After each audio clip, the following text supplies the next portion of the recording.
దేవుడిచ్చే ఊహకు అందని ఆశీర్వాదంలో ఎవరు అడుగు పెడతారంటే యేసుని వెంబడించేవారు. నీ దగ్గర ఉన్న కొద్దిగా ధనము, కొద్దిగా ఆరోగ్యము ఈరోజు విస్తరింపబడాలా, అభివృద్ధి చెందాలా, నువ్వు ఎవరై ఉండాలి అంటే యేసుని వెంబడించేవారై ఉండాలి. యేసుని ఎవరైతే వెంబడిస్తున్నారో, యేసయ్య వెనకాలే వెళుతూ ఎవరైతే యేసుని వెంబడిస్తున్నారో వారే అద్భుతాన్ని చూస్తారు. యేసుని ఎలా వెంబడించారు?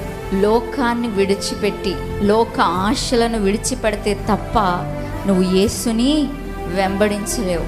ఈరోజు నువ్వు విస్తరించబడాలంటే యేసుని వెంబడించే శిష్యుడిగా ఉండాలి, యేసుని వెంబడించే వారిగా ఉండాలి, యేసు కూడా తిరిగే వారిగా ఉండాలి, యేసుతో ఉండేవారిగా ఉండాలి, యేసుతో సహవాసం చేసేవారిగా ఉండాలి. అలాగా మీరు ఉండగలిగితే మీరు ఈ యొక్క విస్తరణలో అడుగు పెడతారు.